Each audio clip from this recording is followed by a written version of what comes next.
So the latest narrative change from top gooners and superfans is, oh, we weren't expected to get top four anyway. Funny that, because 2 weeks ago, you were already thinking we were getting there. You all made up a song about getting top four. We're on our way to Champions League. Super Mick Arteta.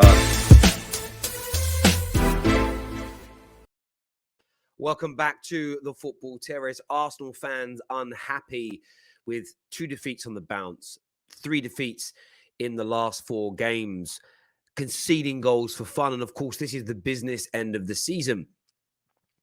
I will start this video by saying that I am somebody that has recognized the progression and the improvement over the course of this season from Mikel Arteta and this young Arsenal side. And I believe that during that improvement, in the games that they have dominated, where the goals have been flowing, where they've looked defensively strong and structured, that deserves credit. But of course, you've got to see the job through. And this may still happen. Arsenal may bounce back from these defeats, secure top 4, get back to the form they're shown for the majority of the season, and kind of shut down the Arteta out mob. But it's very fair to listen to both sides of the argument. And I want to ask a question today. Has Arteta's bubble burst? Now that the pressure has been reapplied, are we about to see Arsenal crumble? Are we about to see Mikel Arteta crumble again? I want your thoughts and I want your feelings. We'll take a look at what some Arsenal fans have been saying here on the fan channel review. A lot of you have been asking us to bring this back, so that is what we are doing. Of course, first, I want to go to Lee Gunner here and just see what one of the things that he said yesterday after the game. So the latest narrative change from top gooners and superfans is, oh, we weren't expected to get top 4 anyway. Funny that, because 2 weeks ago, you were already thinking we were getting there. You all made up a song about getting top 4. We're on our way to Champions League. Super Mick Arteta. Yeah, seriously, you lot are weirdos, man. Fact and reality is... First thing I want to say on that is, he has got a point here, Lee. I did start to see people kind of tweeting, that's on the manager. Maybe the squad's too young, still too soon for us. And I kind of felt a little like, well, when anybody said to you, as much as you've improved, you still may not make the top 4, you shut them down for being haters. This is the one problem in this space. There is no gray area for conversations. It's either you agree with us in to every single point, or we don't want to have the conversation. The Football Terrace, on a regular basis, if we have anybody on that doesn't push the popular Twitter narrative, I get sent screenshots from Arsenal group chats and the stuff they say about us. It's a madness. You don't want to agree with Lee Gunner, but I'm always right. So you can... I'm always right. Hate, you can disappear. Eventually, I always win. Shame, because I didn't want to win, but... I'm sorry. I'm going to have a fucking fit. I will listen to that again. Lee, you mug. You mug. You can disappear. Eventually, I always win. Shame. Shame. Shame. I want to win, but it is what it is. You lot need to raise the standards of this football club. It is a shambles. And all of you that are backing this are a big issue. Anyway, player ratings are out at 9 o'clock tonight, UK time. I'll take her out.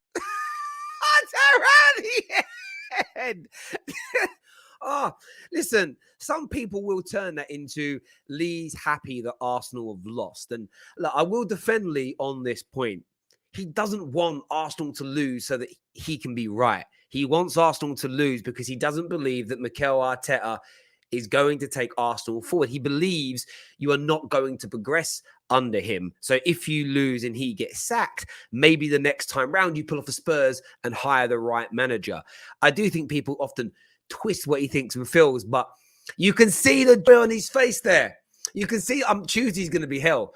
Legitimately, Tuesday is going to be hell when he is on the terrace. There is no doubt about it. But listen, no echo chambers here.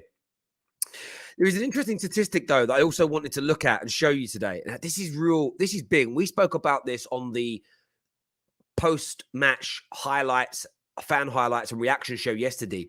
Look at this. This is somebody that's Mikel Arteta out. But look at the statistics here.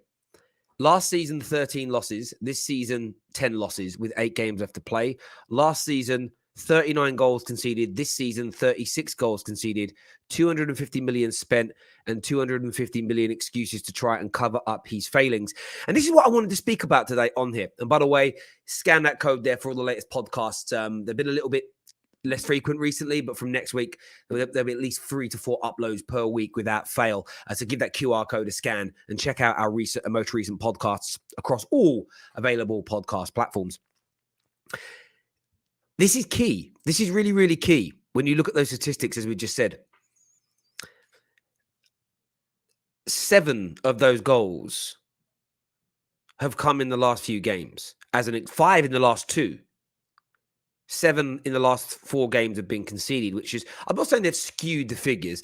Those 7 goals conceded have come at a very important time, really, for Arsenal. There have been more clean sheets. There have been better performances. But the one thing about football, and I don't wish to sound condescending, but maybe this will, the business end, the clutch games, the gateway moments can often be more important than the body of work that goes before it. If you consistently put yourself into a position to be able to progress, so with our favourites, and Arsenal fans were sharing the statistics, at some point you were up to nearly 80 to 90% guaranteed with form maths to make it into the top 4. Spurs are now the favourites. If Mikel Arteta finishes the season with the same amount of losses as last year, more goals conceded, less goals scored, in and around the same points after spending more money, going out early in the FA Cup, not qualifying for Europe, and by the way, doing this all with 1 game per week, which is what Arsenal fans said would make it easier for them to achieve the top 4. And they were tracking not only to achieve top 4, but to be vastly superior in terms of points, goals scored, goals conceded, number of wins to loss ratio. There was improvements everywhere. And in the last 4 games, that's taken a massive, massive hit. The last 8 games of the season are huge for Mikel Arteta. There's no bones about it. Absolutely massive. The improvement, the trajectory was going up. You cannot take that away from him. It's hit a point now where it could drop rapidly and you're back to where you were last year. Therefore, Arteta out questions are going to be asked. They have to be. Arteta out questions simply have to be asked if that is the case. I don't think you can get away from it in any way, in any shape, or in any form. Yeah, and you just can't. I also want to take a look here at what Curtis said on AFTV. The link for that is in our description below as well. Curtis is one of many, but Curtis is one of a number of Arsenal fans who speaks a hell of a lot of sense, knows his football massively. Let's take a look at what he had to say after the game. Eddie Nketiah hasn't scored a goal this season. Me and you have scored as many as Eddie Nketiah in the Prem. You know what I'm saying? How can you think that's going to get you in the top 4? Oh. How did Lacazette play 90 minutes today? How bad does he have to play to get taken off? I know. And then on top of it, Nicolas Pepe's sitting on the bench and Eddie's coming on before him. 72 million. He won us that Wolves game the other week. What's his reward? Sit down, you ain't coming on. Has a good record against Brighton as well, Nicolas Pepe. Yeah, he does. And the thing is, listen, we keep talking about this, we got the youngest squad in the league. You've seen the problem this week with having the youngest squad in the league. They went to Palace, who were streetwise, who were tough. Yeah. They roughed us up. We couldn't handle it. Let's be honest, today, Brighton could have scored 3 or 4. Yeah. That second goal is like, that's Barcelona. You know what I'm saying? You see that? Come on, man, they split us open. You know what I mean? So at the end of the there is a lot of truth in that. Look, Curtis is speaking absolute facts here as well. The younger squad thing has been celebrated massively. In January, there was this the one again. I praise a lot about Arsenal this year. What I've been critical of is some of the BS, some of the BS that we have seen. And one of the big things that came out, pure nonsense, pure crap, was this. I'm glad about our January window. We've trimmed the wage bill. We've streamlined the squad. The corporate buzzwords used, for me, were an atrocity to football. Arsenal weakened their squad in January, and every gooner that I saw call that out was absolutely lynched on social media by the toxic positive fans. The TPFs. The TPFs came out in force. TPFFC came out to shut you down with the masses, safety in numbers. How dare you go against the grain? And they were right. Tottenham went and got Bentancur and Kulusevski. And look at the difference in their team. Yes, they've got a world-class manager, which helps. But if they were still starting games with Bergwijn and Winks, they wouldn't be where they are right now. There, you got Josh Kroenke running the club, no experience in football. Yeah. You got Edu, technical director. What? He was a glorified travel agent for the Brazil national team. Yeah. Look at the guy in the middle. Look at the guy in the middle's face. When you go check the video, look at the guy's face. It's like this. He's in Kia Jarapchin's back pocket. Then you got Mikel Arteta, who was Manchester City assistant manager and got the job. Do you know who Manchester City's assistant manager is now? No, I don't. No one does. Yeah, I don't know either. You wouldn't give him the Arsenal job, though, would you? No, exactly, and that's what we did. It's a great point. It's a great point there by Curtis, no doubt. And listen, go check out the video. Linked in the description.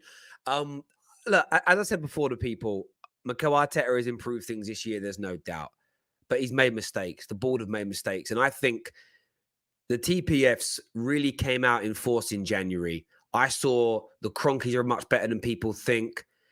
We're excited. This is the thing. You can be excited and celebrate progression without ignoring the flaws and holes still in your club, still in your squad, still being labeled against your manager.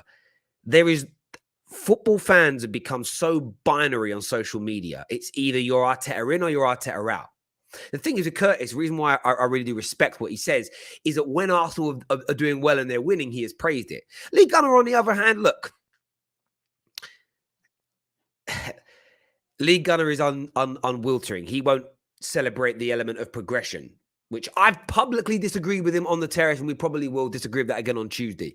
But I think it's fair to have the Arteta out conversation. What's your view? Are Arsenal or Arteta going to crumble at this point? With the mistakes made in January by not spending more money, adding some extra experience to this squad, are the chickens coming home to roost now for Arsenal? What's your view? What's your opinion? Make sure you're smashing that like button before you leave. You subscribe to the Football Terrace, and we'll see you all again soon.